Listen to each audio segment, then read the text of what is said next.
The Radio Misfits Podcast Network. Welcome to the Winemakers. This is Brian Casey with Danielle Langlois, Bart Hansen, Sam Couturi. Sit back, pour yourself a glass, and let's see what we're getting into.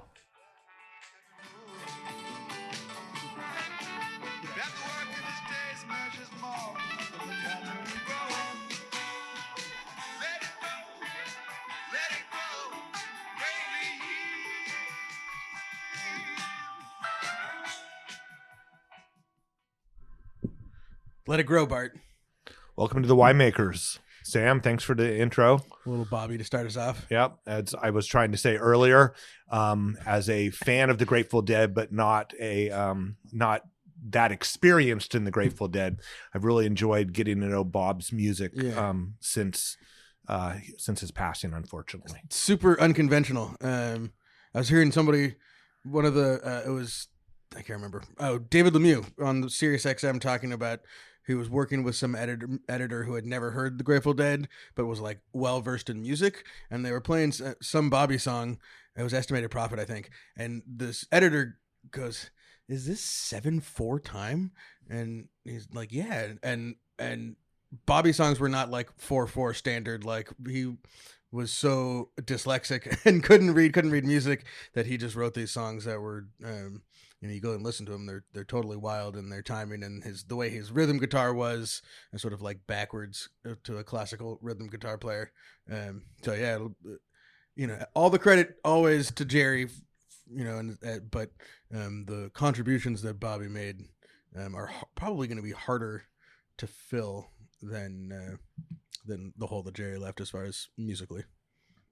Well, Estimated Prophet is one of my favorite Dead songs. That's a great song. It's a great song. Yeah. I didn't know it was a Bobby song. It was a Bobby song. That's the thing. You hear all these, all of a sudden you're like, all these songs that are Bobby songs. Cassidy. I mean, you think Box of Rain. Box of Rain is Phil, but Bobby, that's more complicated. Gets complicated. I mean, we're Truckin'. I mean, he's the lead on Truckin', right? I mean, yeah. So Let It Grow, the other one. Was there ever a time that they were at odds? Or they were a band of petulant teenagers from the beginning and Who till used the lots of end. drugs. So they were always at odds with each other. I mean, Yeah. they, like brothers, Yeah. siblings. yeah, That's the thing. You think Bob Weir joined the Grateful Dead at the age of 16, and for the next 60 years, was in that one band, right? And walked off the stage in Golden Gate Park on August 3rd and doing the exact same thing he'd been doing since he was 16 years old. Yeah, I mean, you think about the Rolling Stones, been around for a long time, but there were periods of time where they couldn't be in the same room together. They would have to go and record separately because Mick and Keith couldn't be around They never each other. did any recording. They just played shows. Right? Yeah, exactly. I mean, there's definitely talks of riffs and stories, but fairly united as far as all that goes. And now even more, like all the kids have come together and the families and are working together on stuff. So it'll another Grateful Dead song. The song "It Ain't Never Gonna End." Right. So yeah. All right. Welcome Sam? to the Winemakers, Evan. Great to be here. Now, is this a Grateful Dead podcast or a wine podcast?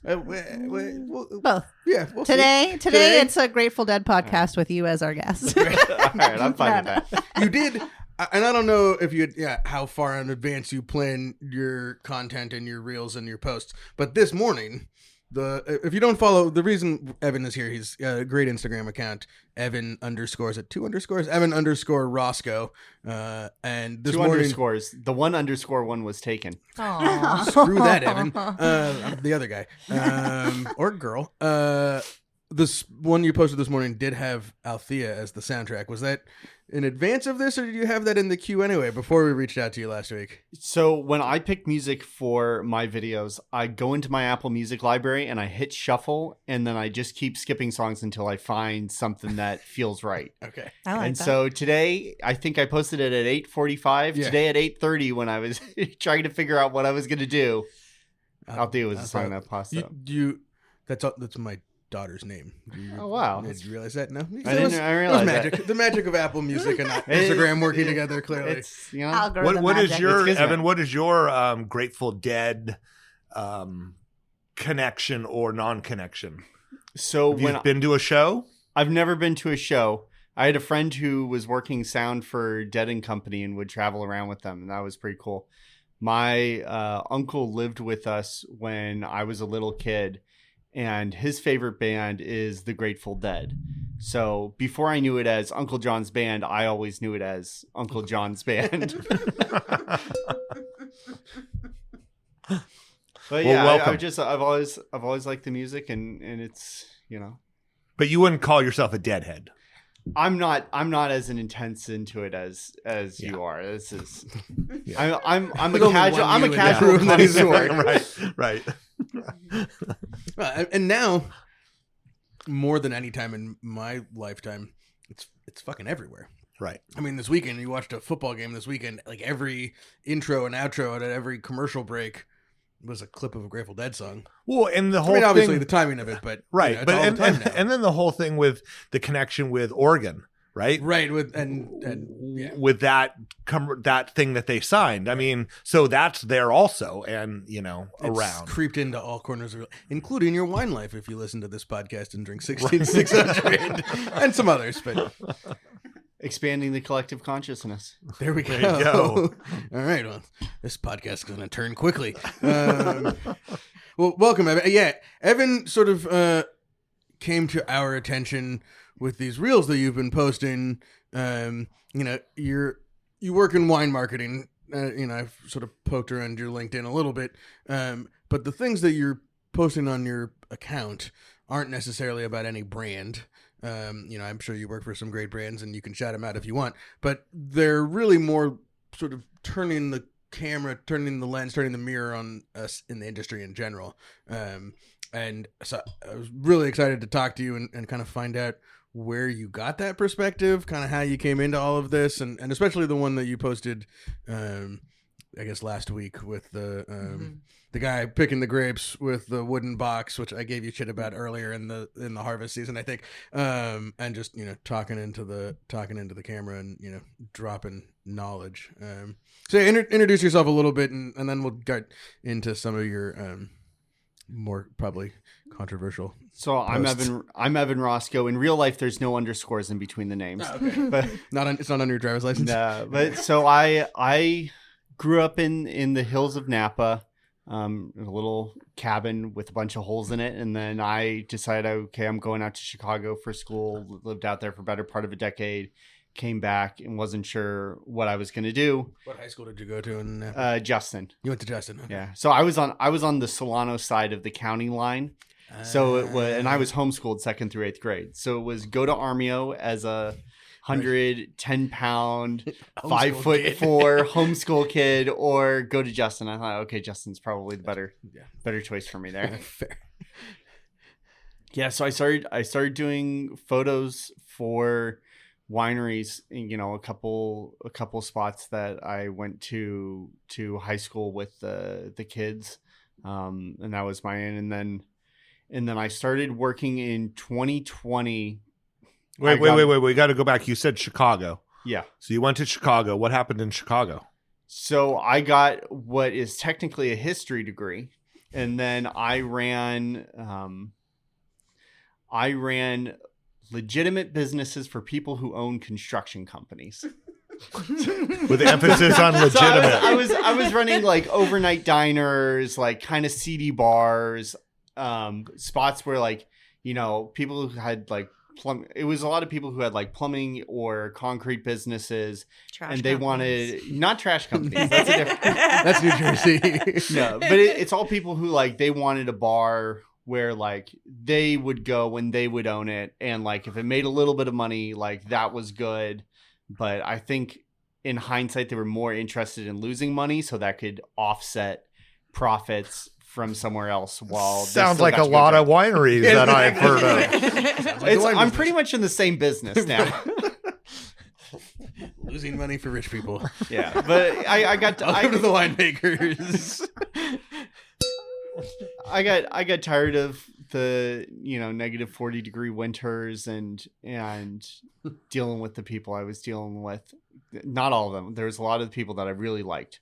But I said, okay, let me get out of here. So I moved back to California, right around the 2017 fires. Perfect time.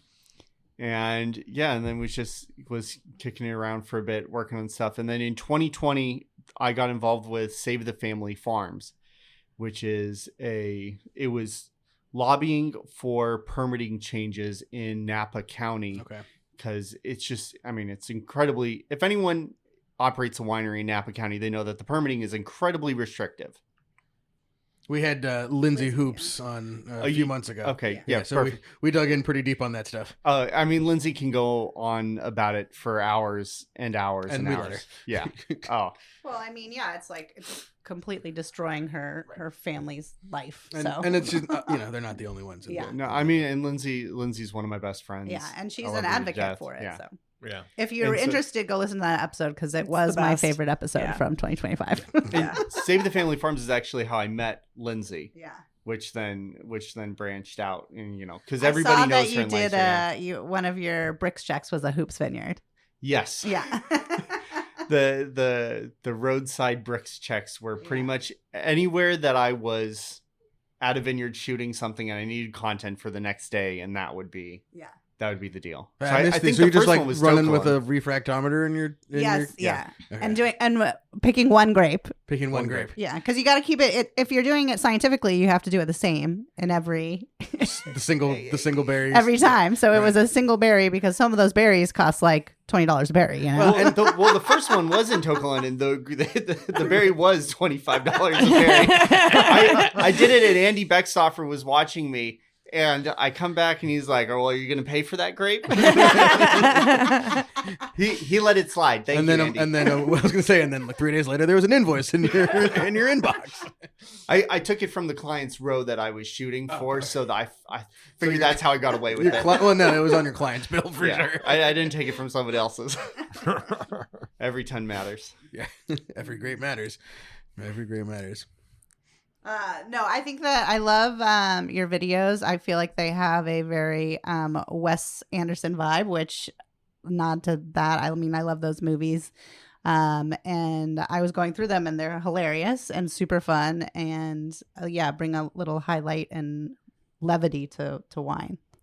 Turns out that all you really need to do for a Wes Anderson look is just like have the camera be extremely steady. Well, and a beanie. And a beanie. A beanie helps. So you're the Save the Family Farms, and at what point in the past 7 or 8 years when you've been doing this work, did you realize how badly most wineries were fumbling their marketing and social media imaging? I knew it in 2020. It's, everything I'm saying now, I've been saying for about 5 years. I was really afraid for a long time of posting it so blatantly on social media.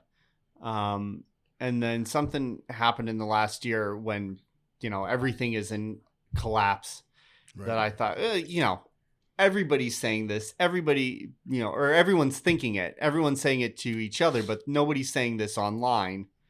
I can just post this online and then this gives people a way that they can point to, somebody else said this rather than we just said it to a friend. Because in the wine industry, wins are very public, but losses are extremely private. Nobody wants to admit that they had a down year, that the fruit wasn't good. You look at all the crop reports, and there's never a crop report that says, this was a tough year.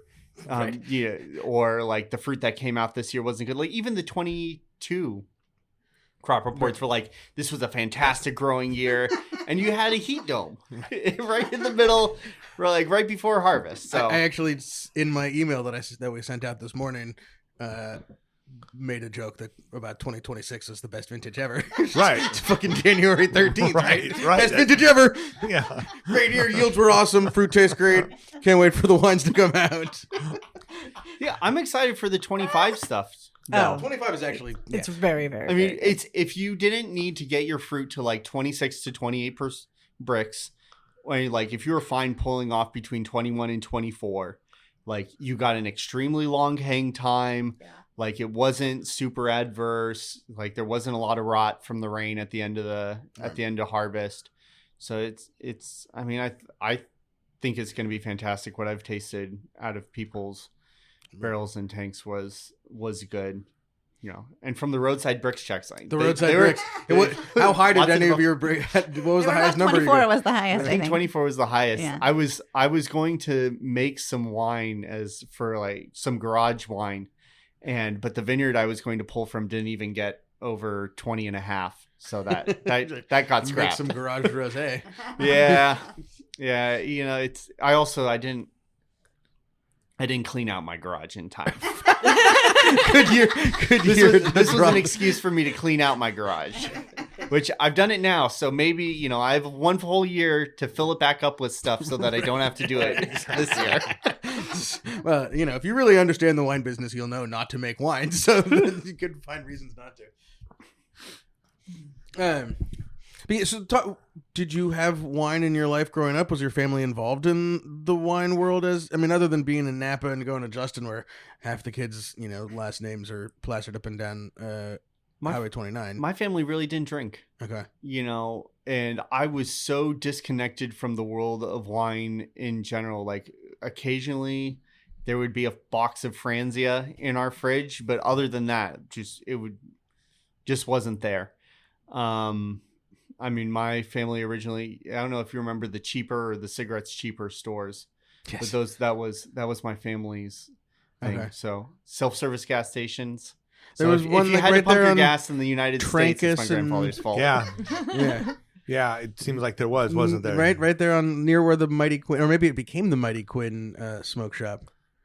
Yeah, I remember I just drove I've by heard. that today, and the Mighty Quinn Smoke Shop is now gone, also and it's closed, a too. wing stop It's a wing stop. Yeah. Oh, and a bagel shop.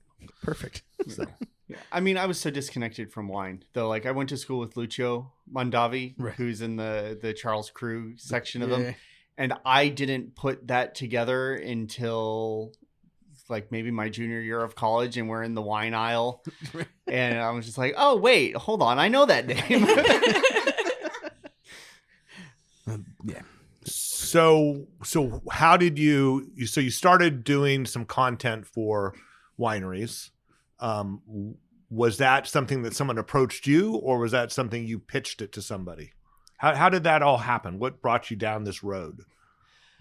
You know, I figured, okay, let me take pictures, because I had done a little bit of photography work in Chicago, and I had done music production. So kind of in the creative space, I wanted to keep working. And then in Napa, you know, wineries are the one business. You know, it's an extremely monocropped area in terms of industry, and technically in terms of crop as well. Yeah. So that, I think it just kind of naturally fell happened. into it was gonna be that. Yeah. You know, and it was interesting because I got to work with Save the Family Farms, which is, you know, such small wineries and such small crews. You know, it's people that they're doing it all themselves. You know, they're not hiring anyone outside. Right. And both sides, like that group is the people that are very, very well financed and can do whatever they want, and people that are literally bootstrapping it, as you said. So also a wide variety of influence for you, right? Or at least things for you to learn from. I kind of found that even the people that were supposedly well financed, that things were also a lot tighter than they would outwardly let on. I mean, either because going back to your earlier comment, it's either they could go lose money, or because, you know, these people understand that, you know, a business has to support itself and you can't have too much outside capital. It was interesting in 2020 because you had the COVID boom effect, which kind of carried on through 2023. And so a lot of the like development of the industry that should have happened during that period of, you know, expanding how we do digital paid media, expanding how we, you know, even the guest experience and changing it, was just so curtailed because it was like, well, our sales are growing. Let's not change what we're doing. But, you know, it wasn't because of what they were doing that sales were growing. You know, this was an outside influence. Yeah. All right. So the reel that caught my attention, and I think it's probably when I started following you, starts "Wine is fucked," which I appreciate. It's a really good tagline. It's generally really good for tagline. at least 15 to 20,000 views. Talk about that though. I mean, obviously we know, and we talk about it all the time. It's about the sales and all this. But I think what you were going for in that one, it's more than just like about sales and consumption. It's really about perception of the industry and our brands and the work that we do, right? It starts with the fact that it's true. Wine is fucked. You know, we've taken something. Elaborate on that, please. We've taken something that has been the oldest art form known to man, short of painting on cave walls and dancing around fires. Something that's connected every generation, that empires have grown on, that has touched nearly everyone, even if they don't know that it's touched them. It's been so impactful in culture. And somehow in the last 10 to 15 years, we've kind of ruined it. We've made it so culturally undesirable that it's caused the whole category to stagnate and now to shrink. You know, and wine is fucked right now. You know, we can do things that can turn this around, but acting like the wine culture and the wine world that we've built out is in any way sustainable or that we can move forward in it is, it's unreasonable and it's irresponsible. Because, you know, there's people's lives, there's farm workers' lives, you know, there's entire industries built around this, and to act like, you know, if the market just turned around without any push, then everything would be okay. It just doesn't work. So there's an interesting kind of something that I've been learning recently is I've been listening to Keith, our past Keith Beavers, and he's been talking about, you know, history and wine and how a big difference what happened in the United States with the wine business as opposed to what happened in Europe has to do with both prohibition and the wars. And so, you know, where we came out of, wine was already embedded in Europe. It was here on the West Coast, you know, making sweet wines that were fortified with brandy usually so that it could be shipped across the country. And then we had prohibition. And then we came back from that. And we were very much a booze society before that. Wine was there, but in post-World War II in Europe, wine continued to build, and we continued to just be with booze because the wine industry had been decimated from prohibition, and it didn't do much better during the wars. So we really didn't come out of it and start developing the wine industry until after World War II. And so that's kind of an interesting kind of thought as to, you know, once we did start to grow the wine business here, is that it grew in a very big way. It expanded quickly, but it still wasn't something culturally. It was something that we had to kind of force feed to people. And then in doing that, instead of making it just common, people wanted to do that wine is for special occasions, and you need wine. If you have wine, then you must be doing well, right? Well, and you know why that is, right? It's Falcon Crest. Correct. Nobody likes to talk about Falcon Crest. What's Falcon Crest? It was a TV show in the 90s? In the 80s. 80s, yeah. I think, and it took place mostly during the 80s. in Napa. And it was essentially Dallas, but it was the wine business. Again, you're too young. You don't well, and remember also, Dallas you remember either, in the 70s. I remember in the 80s until I went to college, my parents didn't have fucking cable television. So if it wasn't on PBS or like, you know, channel 4, 5, or 7, I didn't know about it. 2 sometimes came in with the rabbit ears, you know, the rabbit ears. Got it. So I don't know where I was going with that, but it is just interesting how what happened here in our business was kind of held back until, the 50s. And even at that point, wine was still not put into fancy bottles for the most part. Most wine made in California was sold in barrels or in large jugs to retailers, and then you would go to those retailers and you would buy your wine. It wasn't until the 50s that we started bottling things in 750 milliliter bottles with fanciful labels.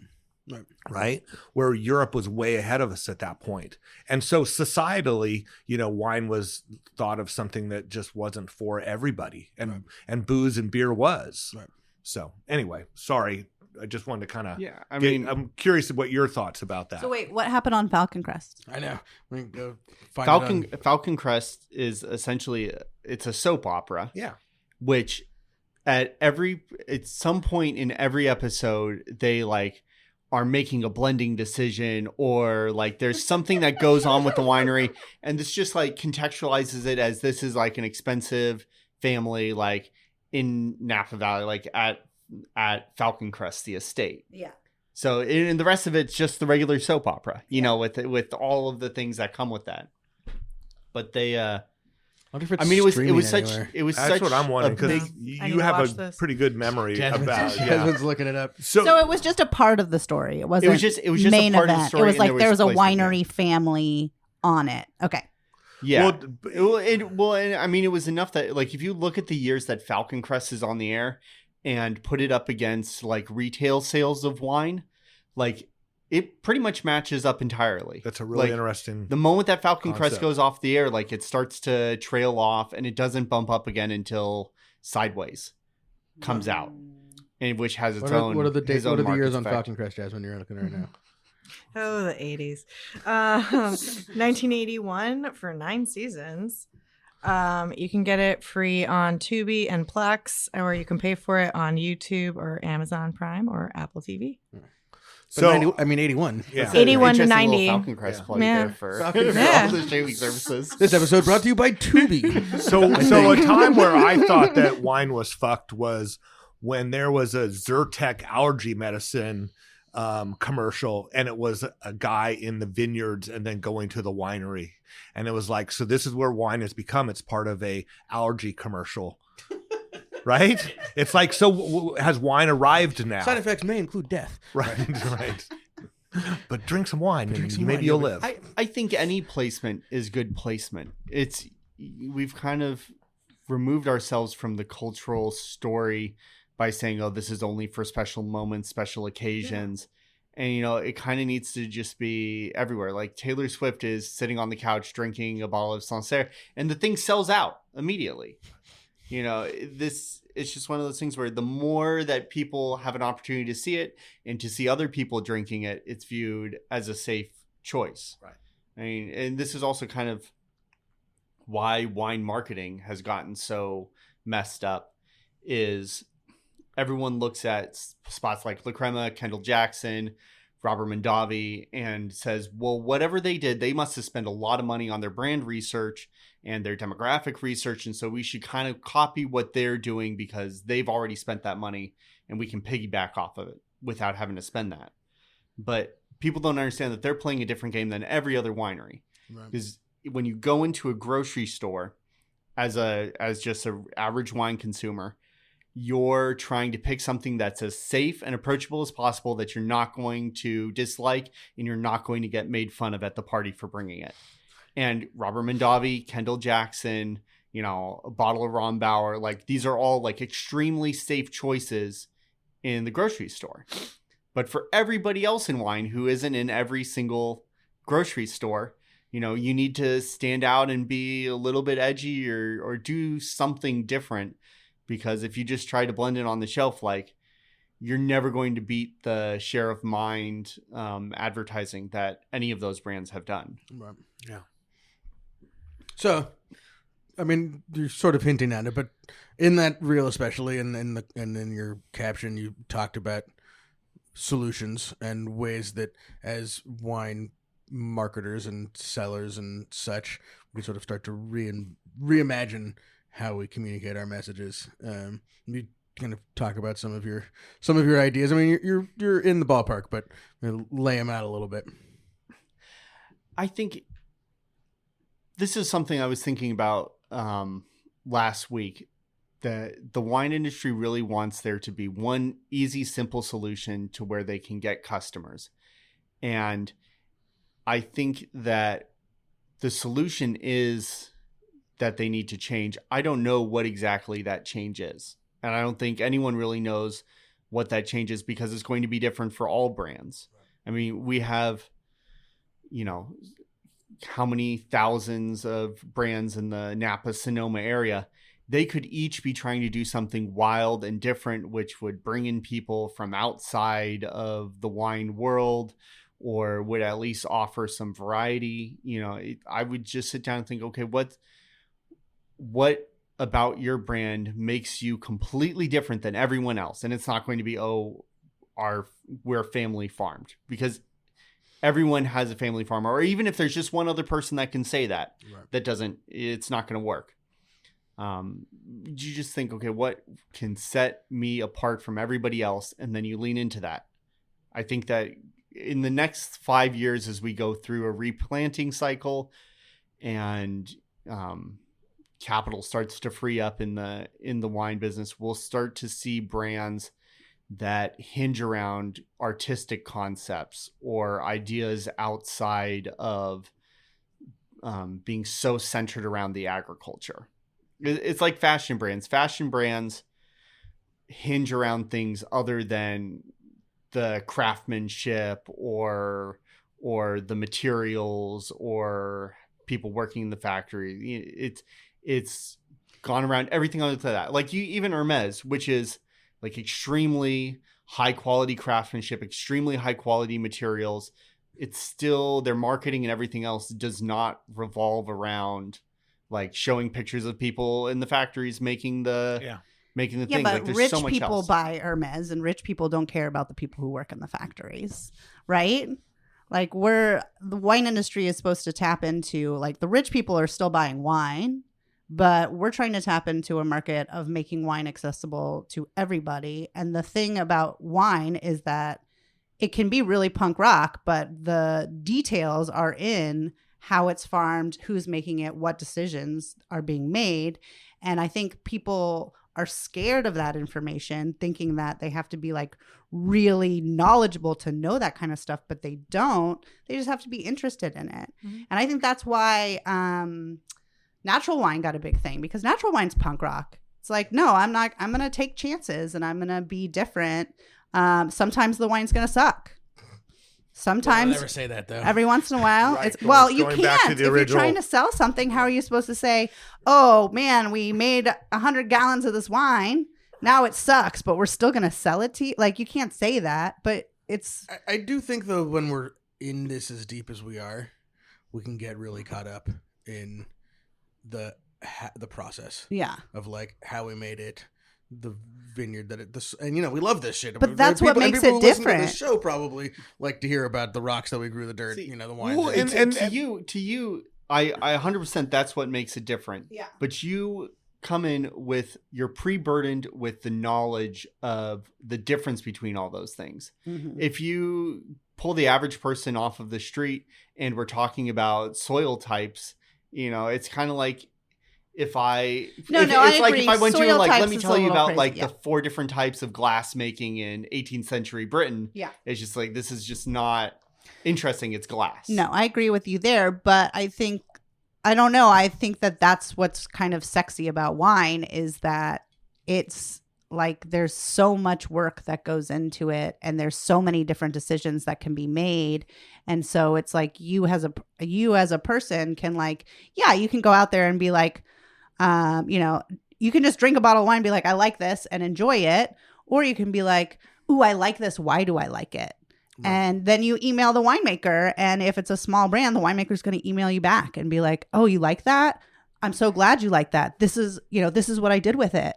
Maybe you'll like to try other things that, have whole cluster in it, or blah, blah, blah, blah, blah. If it's a small brand, the winemaker will email you back in 2 to 3 months. Just from personal experience. I will email you back in 2 weeks. No, but it's so true. Like I was pouring at an event last night, and the owner of the establishment I was at, his kid was watching the door and then did a lap and tried the wineries that were there. He's like, I know. This kid being a 21-year-old Yes. child. Oh no. Yeah, his kid being in that 6-year-old range. out there. Yeah. No, But he was spitting. No, he was definitely of age. But yeah, like definitely college. And he's like, I don't know anything about wine. And I'm like, oh, well, try this one. And then he was just like, oh, it tastes like nothing. It's like water. I'm like, oh my God, this wine is way too cold. Like, and I immediately like did a pivot. And so it's just like, even if you don't know anything about wine, like you still have a say, you still have an opinion, you still have like, do you like this? Do you know? He's like, I love it. It's just like so easy. And I'm like, way too cold. Like, Too easy. yeah. Cause you know, the wine I was pouring is one of my favorites. And I was just like, no, this wine's awesome. And yeah. I mean, can we talk a little bit about that process? And Evan, I'm curious of your thoughts.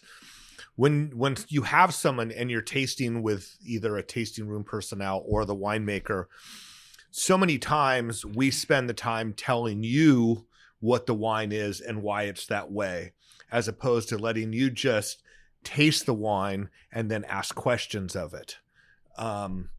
You know, I think we're better off sometimes just listening and talking about things other than the specific wine and how it was made. You know, I think it comes down to, you know, people buy off of their preferences. You know, you have to be really, really into it to buy because of it's this unique quirk about the soil or the process of making it. You know, people buy off of, do I like the wine or do I not like the wine? And that's the core of what the tasting is. And all the education stuff and that whole messaging and Somm culture in general has put forward this world in which you need to know everything about the wine in order to fully appreciate it. And I think that that's largely bullshit, because people should just be able to drink it and have a good time with it. You can raise your appreciation of it by doing that stuff. But I think that it's wrong to like pin the entire industry on, well, if we educate people about it and they understand why it's special, then they'll be able to appreciate our unique twist and why that's special. And it's like the whole IPA boom, when like there was a surge in craft breweries and all the IPA bros came out, and you know, everyone's getting really antsy about, oh, there are these flavors in the hops, etc. Like, and it's fine to enjoy that. I just know that I don't like to go out to a bar and drink with those people, because I'm going out to a bar to have a good time, not to feel like I'm in school. Yeah. Right. Or be judged for ordering my Coors Light. I mean, it's I drink Coors Light, so don't worry about it. it's kind of like the idea of, you know, when we lead about the wine with the score that it got, or we lead with the fact that it's in 100% new French oak, you know, that's not relevant, because if you don't like French oak, if you don't like the taste of oak, Right. you know. Well, it's also, we started marketing to our end consumers the same way we were marketing to our distributors, who were all people where that really mattered to them. But, you know, your average person is not a wine distributor. Mm-hmm. So how do we reach people? I guess the question is, how do we reach people? Because they need to know something about the wine before they purchase it. I mean, I agree that some people are like, oh, I'll try this cool label. Like, I totally used to be one of those people, and I probably still am sometimes when I'm in like That's why you gotta a get good grocery labels. store in Iowa, and I'm like, I have no idea what to drink here.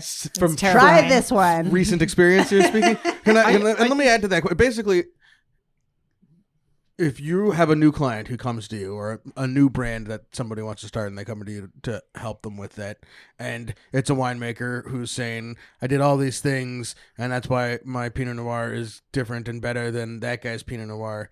How would you shut that down, and what questions would you ask them to like help build that brand? So I think first off, all that information is good to have, and you should be able to provide it to customers 100%. I went up to Walla Walla to a place called Alton. Fantastic wine. It's a husband and wife deal. And I got to sit down with the wife. I'm forgetting her name off the top of my head, but we talked for about an hour and a half about what they're doing differently, because their visitation is up. Their wine club is at capacity with like a 500 person wait list. Events are sold out the moment that they go out to their email list. And the average, I think they sell like an average of like 6 bottles per guest additional when they come out to the events that they take home with them, regardless of where they are in the wine club cycle. And I was like, what are you doing differently? And she was like, oh, we try not to talk about the wine at events. Like there's no like, we're tasting this wine, or this is this X, Y, and Z release. Like it's all chef spotlights, or like it's themed, and people come and they bring their friends, and they'll both get wine. And that's how they've built, so many people on a wait list. The wait list is honestly probably longer right now, but it's, you just have to think, if I had to talk about my brand without talking about wine, what would that look like? And the really tough thing is, a lot of brands out there right now, they're going to have a really tough time answering that question. Right. But, it's also the nice part about the industry being in such flux. Like, you can try things and you're not going to get judged by your neighbors. Yeah. You're not going to have to listen to them. And you probably also shouldn't be caring what they say very much to begin with. Because like the goal of being in the wine business is to make money. It's to sell wine. Even if you say, okay, my goal is to make like the best wine, you can't be doing that if you don't have someone who wants to buy it. So can I get an amen? What can you do? What can you do to move the ball down the field? Right. So let's try some stuff out and let's get weird with it. It's going to be a different thing for everybody, but yeah, there needs to be wine dinners where it's like, bring a wine you've never heard of to this wine dinner, and then you all sit down and try everybody's wine. Right? Mm-hmm. Yeah. I'll go to that party. I'll go to that party. That sounds fun. Go find a wine I never heard of. Or a brand you've never heard of, or a varietal you've never heard of. Just open it and try it. But then you can't talk about the wine. Yeah, you can't talk about something else, right? Yeah, but murder mystery parties. Those are. But you could just say, "Ooh, I really like that one," and then you move on. I can see where you're going with that, but it's just it's hard to try, and I guess as a winemaker, as somebody who's so involved with the process, to wrap my head around selling something and not talking about it. No, I think it's, and maybe I'm simplifying here. It's more the stories that we need to tell are about the why more than the how. Yeah, I mean, people do have to make their stories a little bit different from each other, because everyone's story has started to sound the same of like the Napa Valley Vintners Why Wine campaign. And like, you'll go through and you'll scroll through people's answers, and it's really like the stories are all similar, or their reasons are all extremely similar, and none of them are especially compelling. I made money. I fell in love with Bordeaux. Yeah. I bought a vineyard in Napa, and I started making Cabernet. I have no problem with the billionaires who want to come in and make wine and do those projects. They pay well. They pay well. That's nice. But the people that I've run into that are doing that generally like really do love wine and are, we're going to spend enough money that we can make it, the way that they wanted to make it. They're playing with all the tools. I think it's interesting to see people do that. I mean, it's also, people do look at them and be like, hey, this is someone who's dumping cash. I'm going to charge them more than I can charge the small family farm down the hill, and that kind of subsidizes the industry. Right. Yeah, but don't you think that those people also are having a responsibility of like sterilizing the wine industry in general, because they're like, I want to come in, I want to make Camus. I want to come in and I want to make, they're all trying to make some Robert Parker wine that they had in the 1990s or the early 2000s. And so now it's all the same. Everything's grown the same. Everything is made the same. And it's just like boring. Mm-hmm. I mean, I think that also comes from that. Okay, we're talking about a couple different things here. One, we're talking about people who are opening their own spots and hiring a winemaker to do that. And The same winemaker. And like then 6 or well, no, 7. but then Love we're them all. talking about like the custom crushes or facilities where like you're all like all of these projects are coming off of one winemaker, and really what they're doing is like they're pulling from all, you know, the same vineyards. It's all going into the same tank, and then it's being sectioned out into barrels, and they have a very distinctive style, you know. So these, it's kind of two different things there. But you know, that's I think that they're generally nice about it, and they you know, they know what they want to drink, and they're kind of making that wine for themselves. True. And you know, they're if making the wine that they want to drink, and Right. I can respect that. And if Well, the maybe prices that's they're why- charging, Maybe that's why we can't sell any wine anymore, because everybody who bought it just bought They their own just vineyard. bought their own vineyards and making their own wine. Damn it! All right. Sorry, Bart, I interrupted you. no, that's We never right. do I mean, that on this show. yeah, exactly. I mean, you know, but then those tend to be extremely high priced, so therefore they're kind of taking the slice. They have a very small slice of the pie, and that doesn't bring new consumers necessarily. I guess it does if they can afford that. I mean, Right. we don't really know where anything sits anymore, because from 2020 on there was a premiumization. I can never pronounce that premiumization Yeah, you got it. Yeah. movement where everybody, you know, if you had a $40 bottle of wine, it became a $65 bottle of wine. If you had a $65 bottle, it became an 85. 85 became 105, and 105 somehow became 250. I like So, that. Well, but everything kind of shifted. So I think that there's probably a lot of appetite for the lower priced wines, like probably from like 60 and down. I mean, especially with inflation and how people have pegged prices in their minds. I would guess that there's more appetite for that. And it's one of those things. I think that people are selling less wine than they would even publicly say that they are, because, like I said, wins are very public, losses are very private. right. You know, just Yeah. go look at Last Bottle.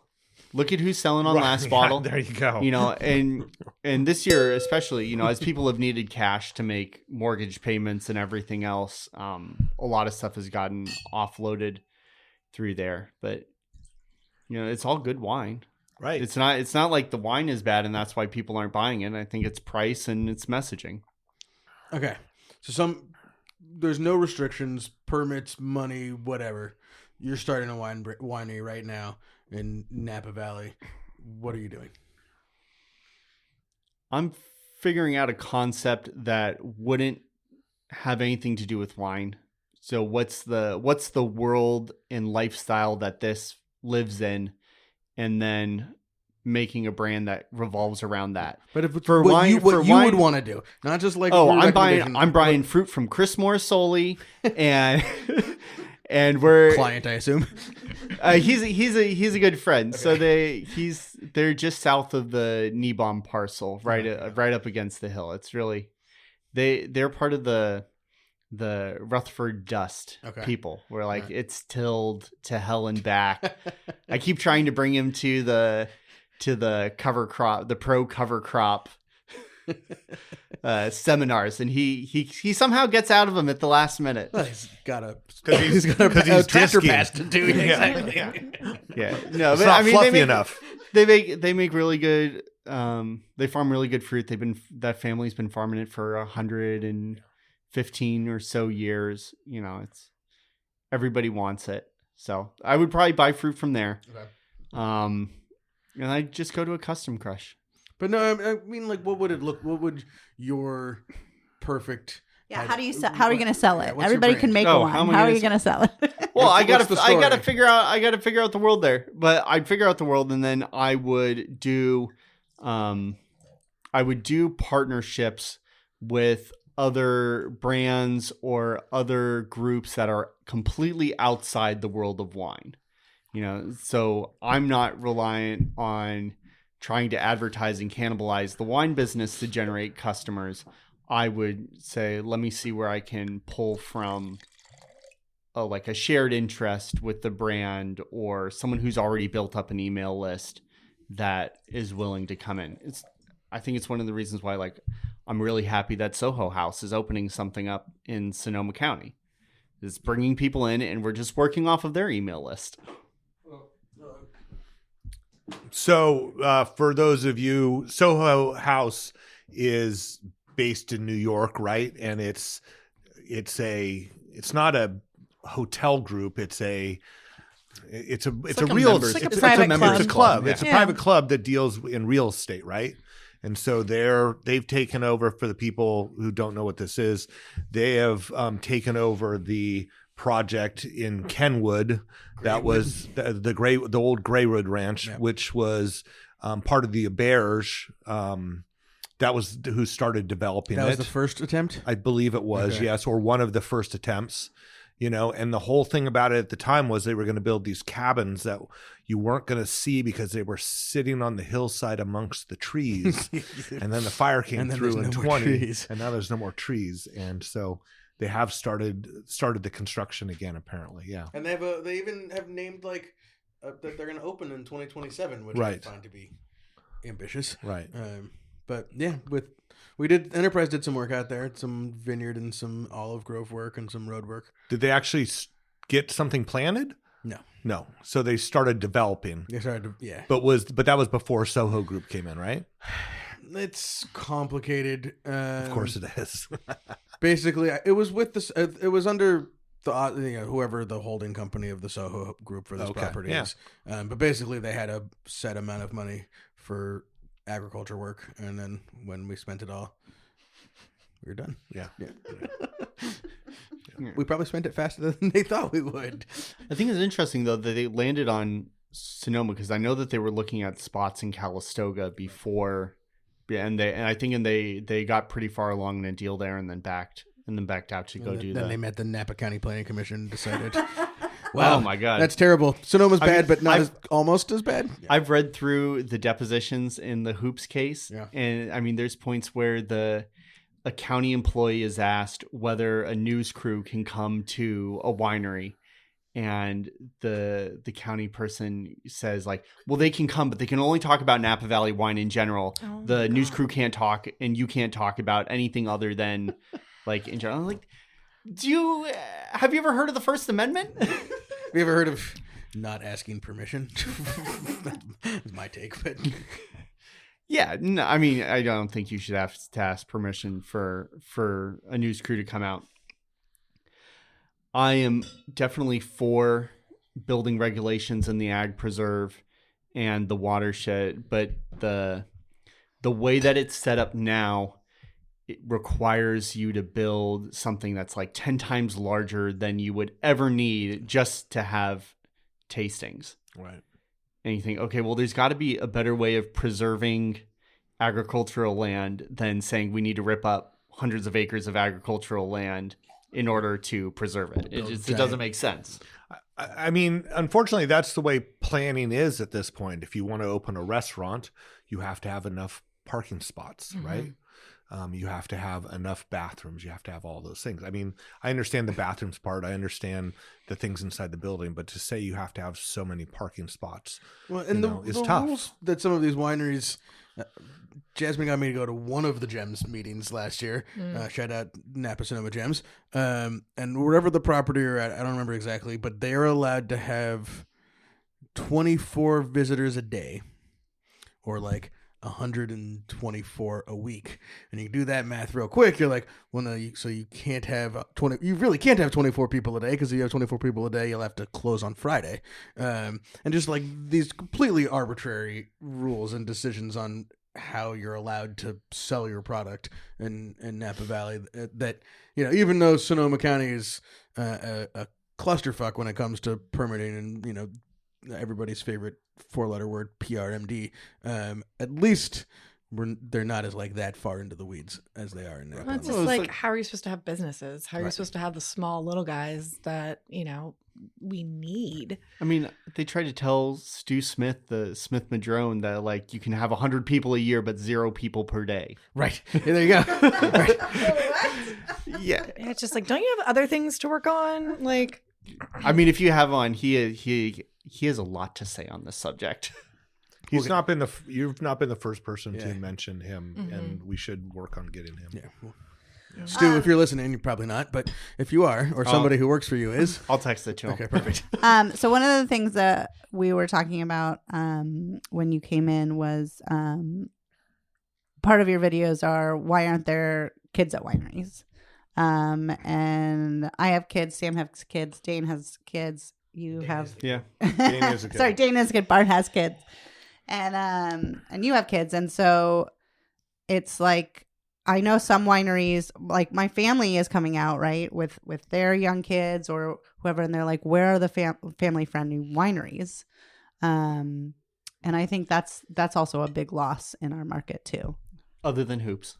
Other than hoops, of course. Well, yeah. but if you're only allowed to have 100 guests a year and 0 per day, do kids count? The kids count, right? Like somebody shows up with 3 kids, you're like, oh, that blew my whole week.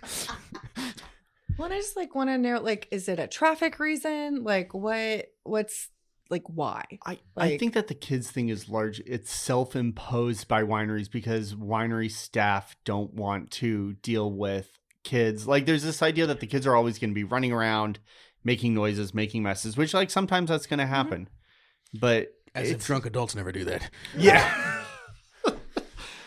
Yeah, it's Bigger messes, louder it's noises. just, if I'm coming to town with my family and, I'm doing a whole trip, like I want to, everybody can come along to do stuff. Like, even if I'm not going to be drinking, I'm going to be driving, I don't want to have to arrange for childcare for it or they say, okay, we'll just find someone to watch the kids. And then you just come adults only because it's an alcohol valley. But why would I go do that vacation then? If I have, a couple weeks a year to go, then I'm going to go somewhere that I can go with the kids and, give them an experience. Yeah. What are we going to? Well, and if, as you're saying, if it's a family vacation and there is an opportunity to bring your kids and you're doing things like going to, hiking or going to San Francisco, but you're staying in Sonoma or Napa, knowing that you can go to wineries as part of your vacation enhances your entire vacation, right? Because mom and dad get to do something. That's what there is to do right, out here. Right. And it's part of it. And so, but if you're already like, well, we're going to be in the Bay Area, wouldn't it be fun to go to Sonoma and taste wine? And you look to see if there's kid-friendly stuff and there isn't, then that's out of your agenda now. It becomes a logistical obstacle. I mean, what are people supposed to do? Like the moment that you have a kid, like, well, maybe in 18 years you can go drink wine. This is kind of like in a self-imposed death sentence that we've done to ourselves. Yeah. And I've had people at the tank that have said, can we bring our kids? And they usually come with something to occupy their kids. Sometimes their kids are engaged. It just depends on the age and what's going on, and I have a box of dominoes that have been pulled out more than a couple times, only a couple times to actually play dominoes, other times just to, build dominoes to knock over the mazes, So there's this spot that just opened in Calistoga. It's called The Village. Faith Tedeschi opened it up. It's right across from the copper fields. And they have wine tasting there. But the other half of the space is just like a play area for kids. Like it's got a little foam pit. It's got like a little reading room, arts and crafts area, like a little play kitchen, which everyone with kids knows that that's exactly where they want to go. Well, when I worked at Benziger, when the Benziger still owned the winery, there was a swing set and slide that was there from when the family all lived on the property. And they would always have children would come because they did the tram tour, and that was a fun thing you could do.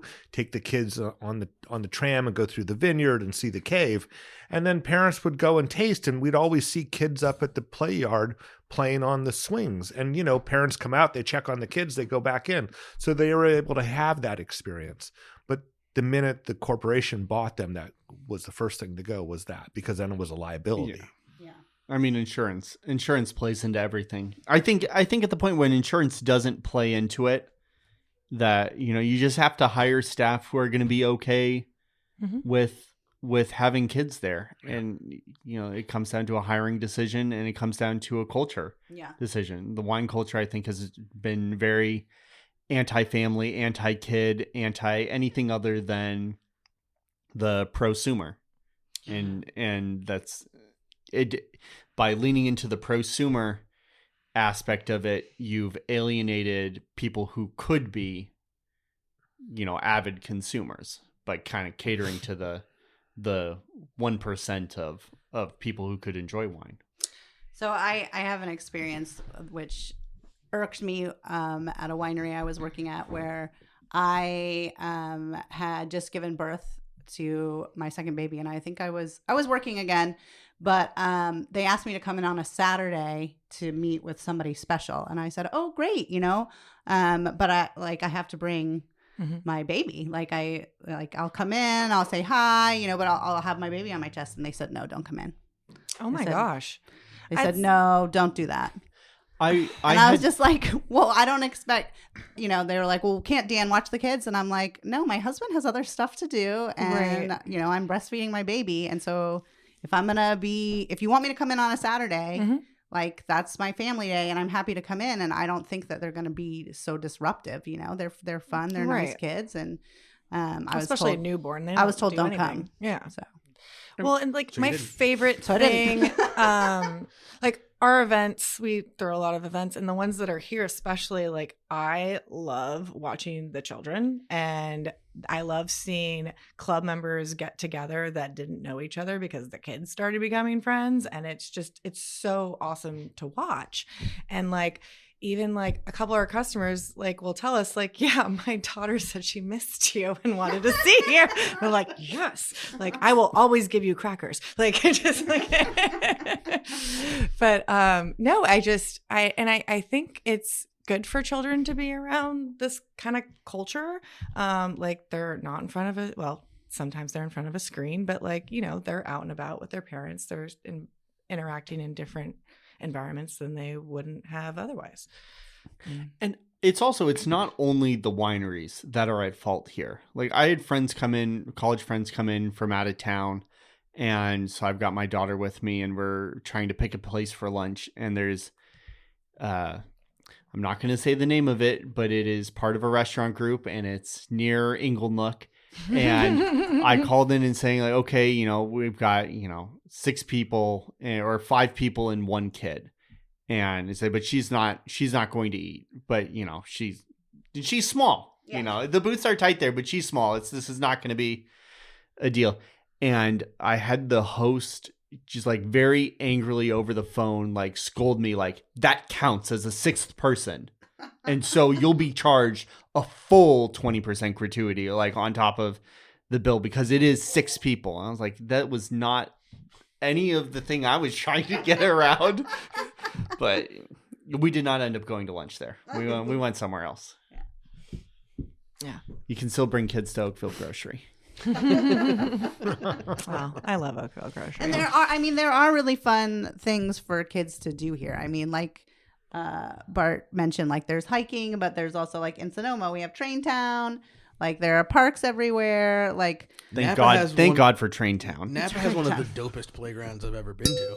Yeah. Playground Fantastico down there in the South End. Yes, it is. Yeah. Places. I don't know. You go there with your kid, but built by the Active 2030 Club.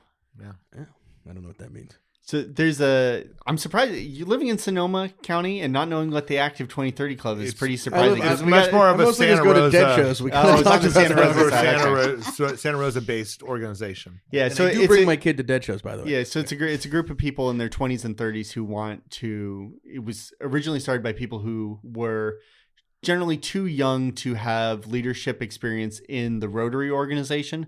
So they started this as a way to make an impact, and maybe, not so much we're splashing cash around to pay for stuff, but like we're active, we'll go build a playground or something. Like we just did the Christmas present giveaway for, I think we got 290 kids and farm worker kids Christmas presents. Oh, that's right. We were talking about that. Yeah. It was over subscribed, right? You guys were too successful almost. So I made a post that raised roughly, I think then total was like $12,000 for this deal. And our regular budget is around like $8,000 from our other fundraising through the year. So I looked at that and I said, okay, well, we can grow the number of kids that we help, because we have like a $75 budget per kid for Christmas presents. So I was like, okay, we can help a lot of kids. And I go to our main organization that normally delivers, lists of kids that need shopping to us. And they had like a record low response, because I think a lot of people have stopped putting their name on lists or with agencies that might eventually be subpoenaed or just removing themselves from that equation. And then I went to FLCs and to other organizations, and I think originally I had asked for around 230 names, and we ended up with 290 all in, and that was all in around 5 to 6 hours. So for those who don't know the acronyms, FLC. So you went Farm Labor Contractor. Yeah. You went directly to the companies employing the people who might need the help. Yeah, because a lot of FLCs have somebody on their staff whose job it is to kind of manage the welfare of the employees. Like it was a heartbreaking story. These people actually ended up to come to get presents. But so it's in the middle of harvest. This family lives in Fairfield. It's 5 kids, and the mom, we're living in a house out there. And the mom's like walking out to get into the car to head over to a night harvest. And the kids are in the front, like waving goodbye to her. And a drunk driver comes by and kills her right in front of them. And so like in this family, this is right during the time when like you would make all your money which will hold you out for the next 4 months. And the FLC like did a really good job stepping up, paying the funeral expenses, doing all that. And then, the oldest son, who was just turning 18 now, he works with them, and they're really taking care of him and putting him through like the professional development programs, because he's now the breadwinner for the family. And it's the person who kind of interacts with the farm workers and is in charge of that welfare that goes and says, hey, there's a definite need here. What can we do to do this? What organizations can I pull from to get these people what they need? I mean, and the farm worker community is so, people don't understand just how on the edge that group lives. Because after we finished the event, there's some families that couldn't make it to pick it up. There was a couple I had to go drive around and drop off because, baby has the flu, and so you can't leave the house. And I mean, I went up to Clear Lake to drop off presents. I went down to Vallejo to drop off presents, over to Fairfield to drop off presents. I mean, there's one of these things where like I'm dropping off presents for 5 kids, and I pull up to like not a large trailer in a mobile home park, and you're thinking there's 5 kids and 2 adults living in this tiny trailer. That whole community is more on the edge than people think, and anything you can do to help them is, why wouldn't you? I was in Napa this morning on the south end of town, kind of like where the theater is. And there's all those apartments that have to be within the last year and a half. I mean, it looks like it's hundreds of houses. Is some of that affordable housing? Do you know? I mean, since you live over there? I think every apartment complex that's built is legally mandated to have a certain percentage of affordable housing. And then you can get tax credits for having more affordable housing. I think the core thing is that if you've got 3+ kids, there's no apartment that you can rent that will rent to you because you don't meet the occupancy requirements. It's too many people per thing. Yeah. So you either end up, hiding kids or hiding people and then, just moving them in after and so lying on your application. But it's also just the base apartment is too expensive for these people. There's very few farm workers that are actually living in Napa County because it's just too expensive. And that's what I was wondering. With the building of all those houses, did it alleviate some of that, or was it able to bring some of the people home, or closer to their work?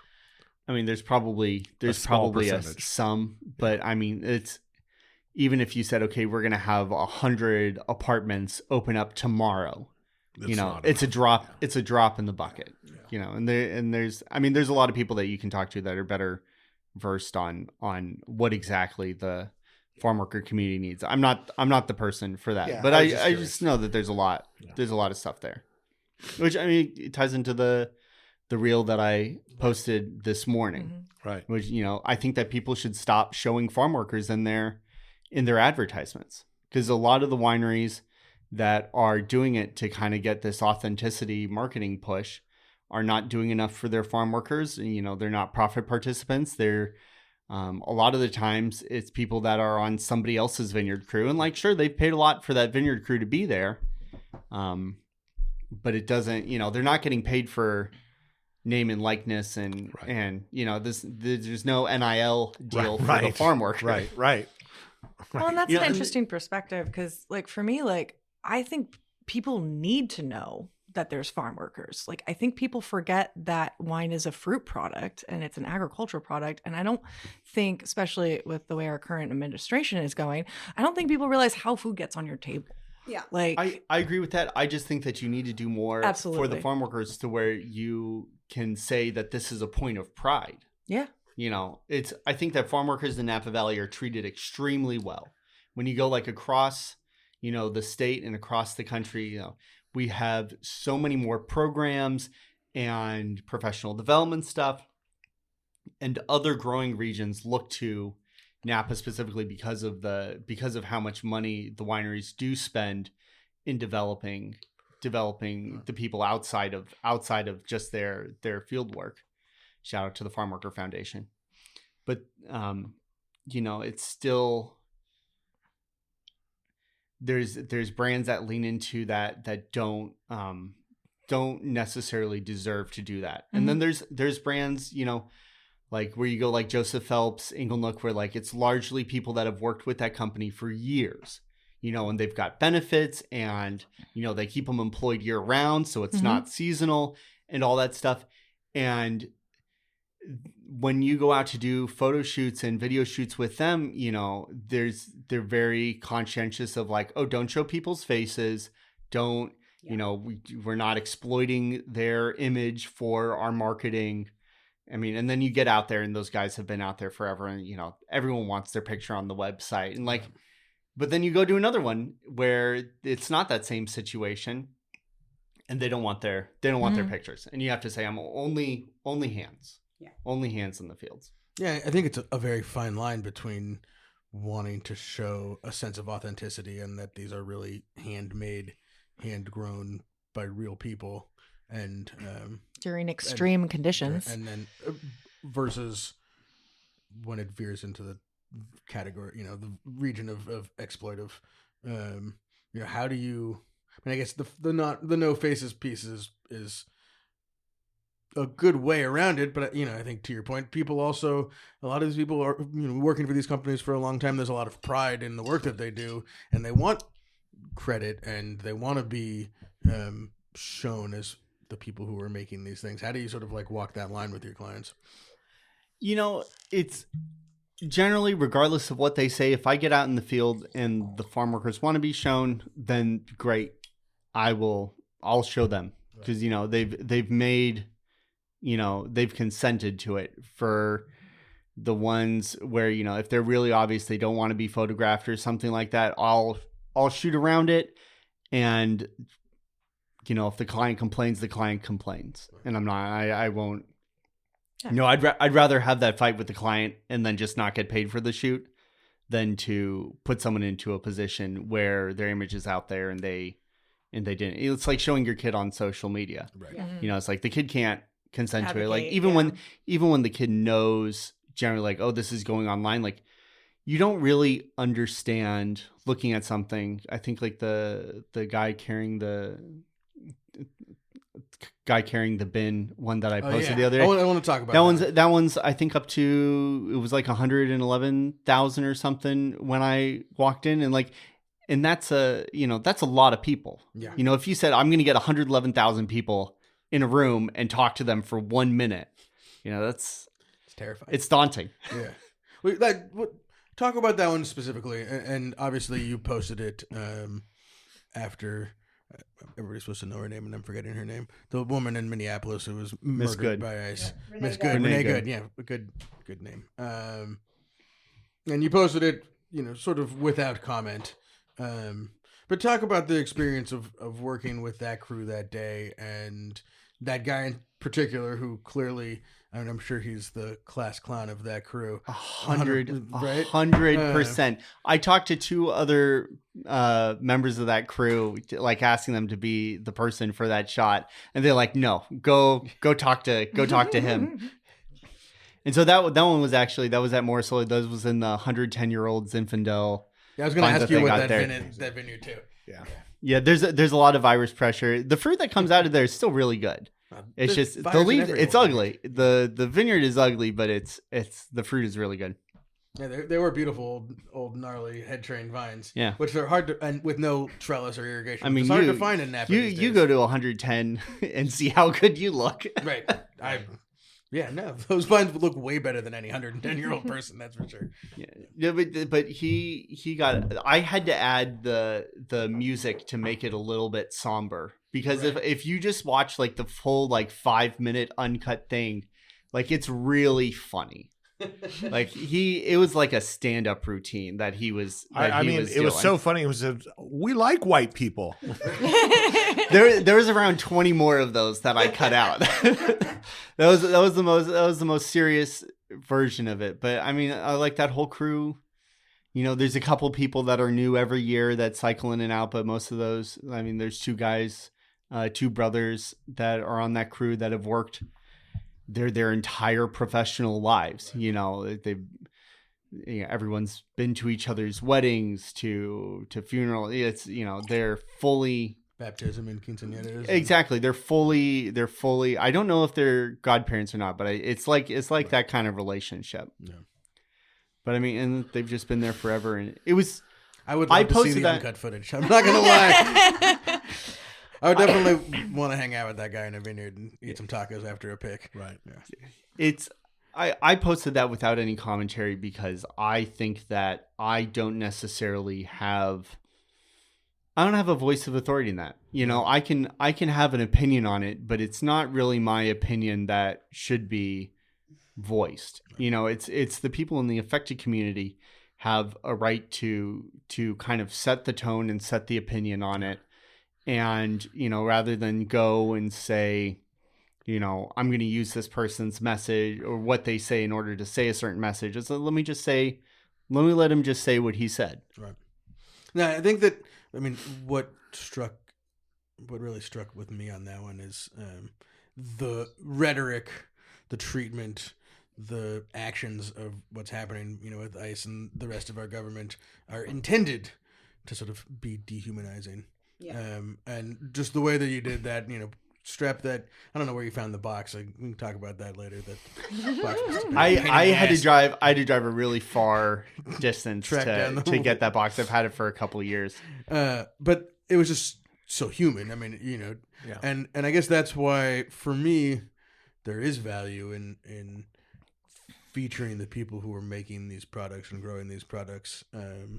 More than anything is to show that they're, you know, obviously, like, we know that they're human beings who are out there having a good time doing the fucking hardest work they could possibly do. And you know, the banter between a crew while they're picking grapes or pruning, it's just unbelievable. It's unbelievable. And that is so lost when we talk about, farm workers, right? Or we talk about immigrants, or we talk about, whether they have the right papers or not.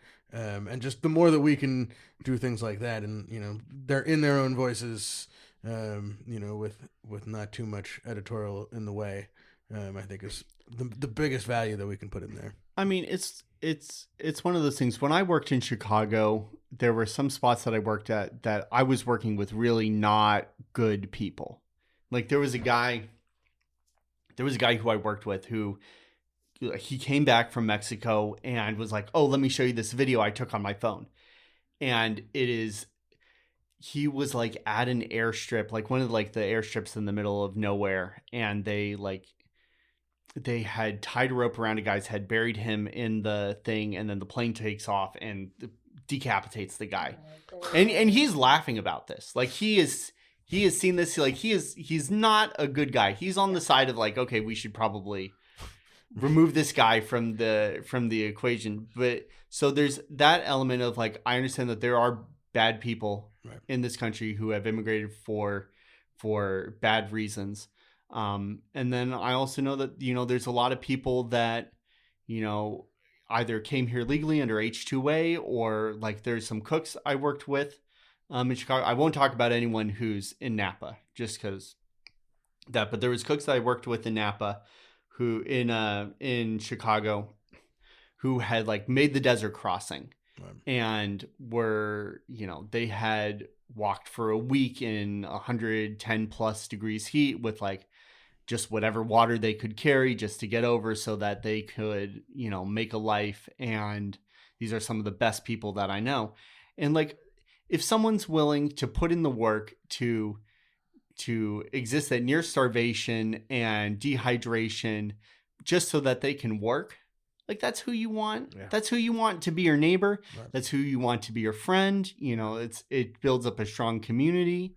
Why wouldn't you want that person to be around you? Yeah. And why wouldn't we just figure out a way to make it easier to get here than having to risk death across this, Mojave? Oh, I mean, it was a really interesting thing when Trump was talking about the border wall through the desert.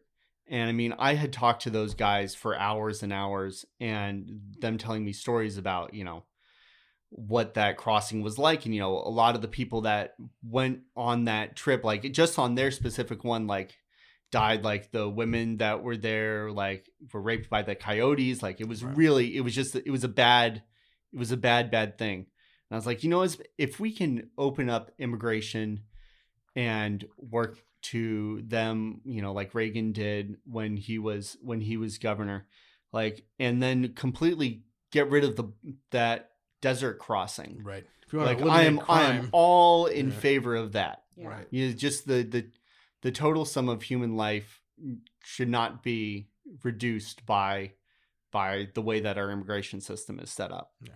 Yeah. Wow. And just think this started as a Grateful Dead podcast. Right, right, exactly. I just love how controversial your posts are. I love that you like go there. Like, I think the first post I sent to Sam. I'm like, how do we work with this person? Like, I'm just like, this is exactly what we stand for. Are you hired to create that kind of content, or is that's your voice? And if they hire you, this is what you're doing. Every brand is different. It's when you come to working in marketing, I try to approach every brand with Tabula Rosa. Like, this is a brand new slate. We're going to figure out what works for your brand, and we're going to do that.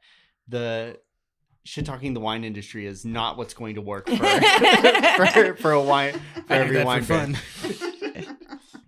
I mean, but I work with a lot of brands, across the gamut, from really, really small things to some of the largest things that are in every retail store, and the approaches for each of them are different. Mm-hmm. And when someone wants, I think what someone in the wine industry should look at is saying, okay, how do I be a brand that can be so brave that I don't care about the people who are going to talk negatively about it, and I can just care about talking to the people who really like, that I'm kind of living out on the edge. Mm-hmm. It's kind of that removal of fear. So that being said, have you gotten negative feedback? Yeah, I was have going you to ask. Have you had people either publicly or people slid into your DMs and been negative? Mostly the largest amount of hate I've ever gotten on Instagram was when I posted Whataburger slander after visiting Texas. That's really funny. The Fredericksburg people did not like that whatsoever. My position was In-N-Out over Whataburger any day of the week. And Trying to get some clicks, people were signing the DMs like, well, which Whataburger did you go to? And I was like, the one I was in Houston, and they're like, oh, well, the Houston ones are terrible. And I was like, do you know what's not terrible? Any In-N-Out. It's all the same. It's consistent. I went to the In-N-Out in Houston. Out. It tasted the same as the California In-N-Out. Shout out MJ, who gets off the airplane from the East Coast no matter what he's doing and gets to California in the first stop. In-N-Out. Yeah. I was so sad that they closed the Oakland one. I have started booking my flights out of Sacramento so that I can get to that In-N-Out sooner. That's awesome. It's always a treat. I want In-N-Outs in airports. If there was an In-N-Out in an airport, so I happy. would be overjoyed. You could charge me $25 for that. I would still pay it. Totally. You can Every charge me airplane would prices. smell like animal style. It'd be awesome. I'm here Just for it. improvements. Just improvements. Totally. But you would be so much happier with the screaming baby next to you if you had a double-double. Oh, Absolutely. fair. I mean, I think we should do that in general. Anywhere you go, here's a screaming baby. Have a hamburger. And that's why we need to bring kids to wine country. That's why we need to bring kids to wine country. Right on. What else you got coming down the pipeline? You can tease some of the things that you're going to piss off your neighbors with next. I sit down the day before and figure out what am I going to rant about tomorrow. Okay. So Yeah, what's your process like with these reels and these videos? You just like have miles and miles of content to pull from all the time, or? So it's usually when I'm out talking with people and we'll find a nice little riff on something. I'll think, oh, that'll be a good video. Or I'm working out in the studio and usually while I'm building stuff, we'll be like, oh, this could be an interesting little rant. I don't know. Probably the next one that's coming in is going to be about generally about representation. Like I went to a wine women mixer at John Trouchard's mansion in downtown Napa. And, it made me think of something that I learned when I was doing creative direction for startups in the Bay, where, you want to hire the people on your marketing team that look like your demographics, that have the same interests, have the same beliefs, have the same messaging and language, so that, you're not writing it as an outside group trying to market to a completely different group. And I think that in the wine industry, we've gotten to the point where we just hire people who really are into all the nerdy stuff about the wine, and people out there are not at the point where they're super into that stuff. So, we need to, hire people that look like them to market it and not pollute them with what we think they should be saying. So on that, what are you drinking? What kinds of wines what are you like? What attracts you to pick up a bottle or a glass of wine? I am a Sauv Blanc baddie. The Whitehall Lane Sauvignon Blanc is on a repeat in my house. I'm a wine club member just for that. Every single shipment, I can make it what I want, and I remove every bottle of red, and I just add the Sauvignon Blanc. But how do you feel about Sancerre? Right. It still fits for me. It works for me. The Dan Petrosky's stuff, all the Masakan wines. Mm-hmm. I've been friends with Friend of Dan the for a pod, while. Yeah.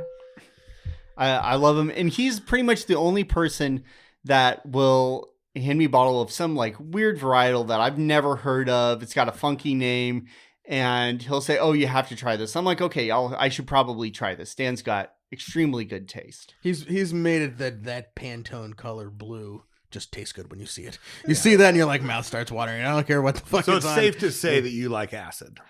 Yeah, fairly. Yeah. So it's back to a Grateful Dead podcast. That was a softball, Sam. I was ready for it. Well, Brian's not here, so we gotta but talk I think about it's also the people behind it too. You know, generally, if I like the people behind a brand, that's a larger purchasing decision for me. Like, I don't drink very much red, but you know, if I really like the people behind it, you know, I'll drink that bottle, and you know, it gives me just another reason to grab it off of the shelf. Reminder to talk about the people and not the oaks. Yeah. The oak treatment, right? Exactly. But people need to. I was staying at the Bellagio in Vegas, and I was down at one of the restaurants in there, and they had Masakan on the wine list, and it was like one of Dan's first vintages that he had done as Masakan, cool. And so I was like, "Oh, like let's get this bottle. Can you put it on the table? I got to take a picture and send it to Dan." And the psalm goes, "Everybody that asked for that bottle is a friend of Dan's." They're just looking for the discount, maybe. The industry price. Psalms ruining every moment. Always. It's a good thing Brian's not here for this. Right, exactly. We love you, Brian. On his He deathbed. loves Dan's wine. Well, and also loves to hate on Psalms. So Right, it's perfect, right. Even though That's something I've found so curious is that like there's kind of a self-hating psalm culture that's growing, and I love encouraging this. Right, and I love that it's growing. As much as we can de-emphasize wine being a quiz, the better. You know. Yeah, that deserves a team. Yeah. Oh no, it was so off-putting. I was pouring yesterday, and this guy's like, "Well, what are the flavor notes?" I'm like, "Well, why don't you try it?" Like, and then I just like spewed off like a couple like traditional like Grenache flavor notes, but I was just like, your palate's going to be a lot different than mine. Your memories of flavors and scents are going to be different than mine. I can tell you the textbook answer, but why don't you just put it in your mouth? And I did get the best moment ever where I was like, "Oh, you have a red. Oh, what is that?" I'm like, "Oh, it's a Grenache." He's like, "Oh, I'm okay." And I'm like, "You should try it." And then he took a sip and paused, and he's like, "Thank you so much for making me try that." And I poured him a fuller glass. And then sold him a bottle. All right, fine. I got invited to his own personal winery in Larkspur. In Larkspur? Yeah. And I was like, There what you growing out there? He's like, "Oh, I do a GSM too." I'm like, okay. He does it, and he didn't want to try. Whatever. Yeah. I mean, you know, it's that. We don't want him. We as a didn't have customer no veteran Syrah in it. You know, he was a little nervous. He grows the kind of wine that he wants to drink. Right. Or that he thinks he wants to drink. That's my psalm attitude. Talk about attitude. That's my psalm attitude. I think I have another video. Yeah. Well, speaking of which, what are the wines on the table here? Should we talk about them? Yeah. Bart, I mean, love this Carignan. Thank you. It's so good. I love the old world vibes. It's really kind of becoming into, I think, at one point I thought it had like reached its peak, but I pull back from that now, and I think it's becoming a more interesting wine than it's ever been. When it was young, it was just straightforward, just like a fruit bomb. Yeah, I was going to say, the fruit has definitely mellowed since the last time I tasted this. Yeah, it's, you know. But the maybe I acid's should have holding left on, it which sit is in great. bottle for a year, but I was so excited to sell it. Right. And the acid is it's beautiful. So beautiful. So, and I have to say it's so fun to try the Rossi next to the Oakville because so different. It's so different, and it's just so obviously that, you know, the Rossi is just singing right now, and the Oakville will be great in 10 or 15 years. So those are the I mean, or the next day, like let me have that and shake it up a couple of times, and it's gonna just sing. it's I mean, these are the 23 Auditets, which we release in 1 week, 2 weeks. Well, comes a out week on from tomorrow Friday. is Combi's birthday. Yeah, the 21st of January. So that's when we'll drop those. And yeah, the 23s all across the border. Yeah. So great. I mean, there's a 23 Carignan too, but the 23 Auditet, probably my favorite, at least upon release, favorite version of these wines that we've made yet. And then the rosé is just perfect. It goes back to the 19. Yeah.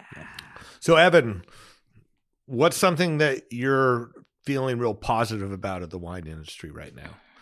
Since we've had you kind Since of we've talked shit, nothing but shit for the last hour and a half. Oh, now I have to be positive. or something be negative, or something that you think the wine industry is doing right. Well, first thing, the thing that I'm most optimistic about, this has been the only time in the last 8 or so years where I feel like the wine industry has been so open to doing something new, different, not trying to be exclusive, trying to reach as many people as possible. And I think that attitude change is, that's half the battle. The rest of the work is difficult, but it's not as much as getting on the right track. So is it fair to say that the wine industry, at least a segment of the wine industry, understands that the wine industry is fucked? Oh, I think everybody understands that the wine industry is fucked. You just think look it's at your different banking reasons. account and you're like, okay, I know this is messed up. Yeah. It's the accounts payable that's the fucked part. It's not the receivable. It's the payable. So that was the first part. What was the second Well, part? just as something that that you think it's doing right. I mean, I'll go back to Alton. Alton is kind of my example that I pull up for everything. They're doing it 100% right. They have the sales to back it up. And they just try to create as fun an experience for guests as possible that doesn't revolve around them. Alton. Check it out, people. Yeah. Can you shout it out? Shout it out. Spell it for those of us who are A-L- dumb, like me.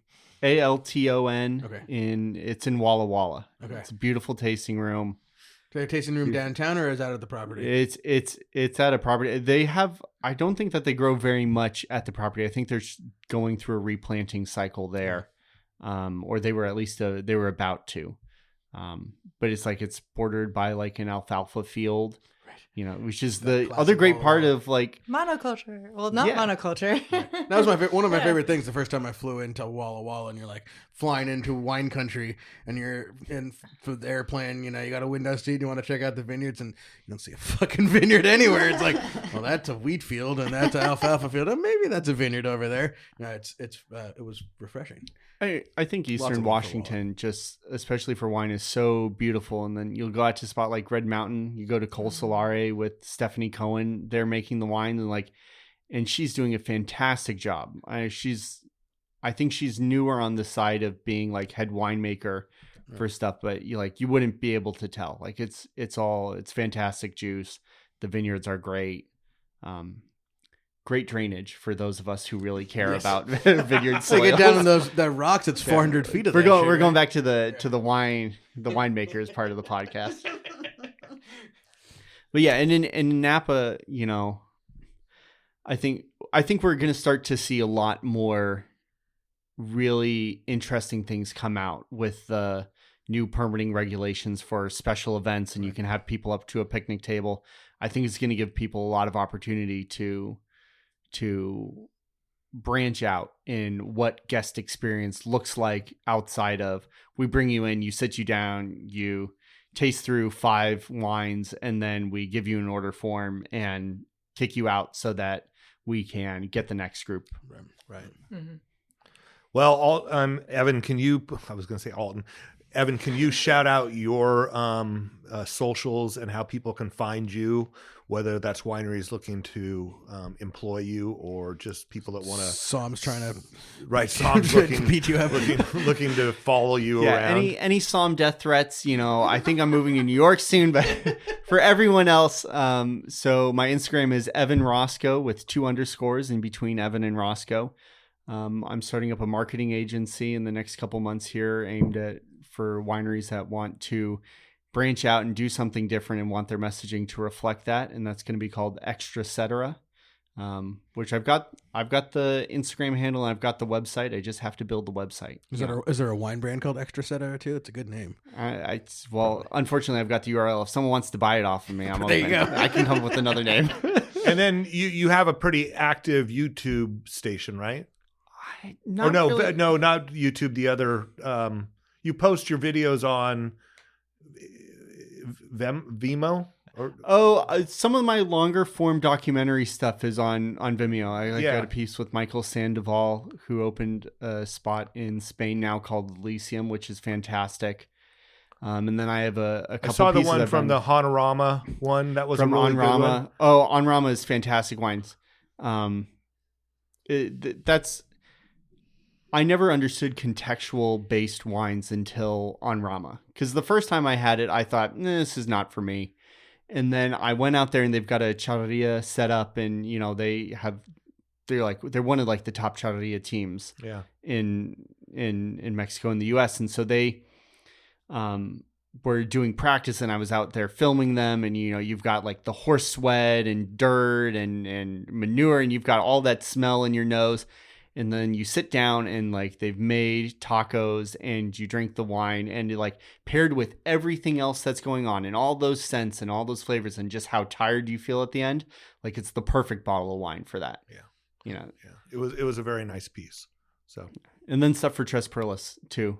And the Renteria family's on there. Salvador Renteria, it's been an absolute treat that over the last couple of years I've gotten to spend lots of time with Salvador, who's got all the stories about every vineyard that anybody wants to pull fruit on. Right. Because he developed half of them and he farmed the other half. Exactly. Yeah, it was really good.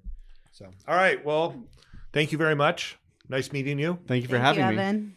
We got other shout outs. Next time you hear us, we'll be coming from DTC Wine 16 Symposium, hours of DTC Monterey. recording. Well, we're breaking it up a little bit more. up. We got. I'm stoked. We got Hawk Waka Waka keynote.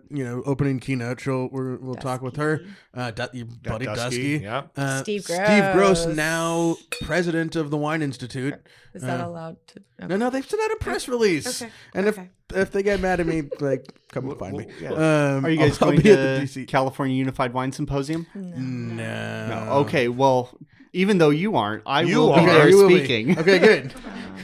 DTC. Yeah. So I think I was supposed to promote that as well. So California Unified Wine Symposium, come on out. I'll be speaking. Yeah. It's right after Unified is DTC. awesome. Unified is awesome. But we can only go to so many January conferences. Yes. Yeah. I mean, unfortunately for me, And the golf is better in Monterey. Sorry, Sacramento. I'm gonna go to Unified to walk the floor, but the price tag for the seminars, unfortunately, was a little bit out of my budget this year. Well, I've got a large suitcase. Maybe we can smuggle you in.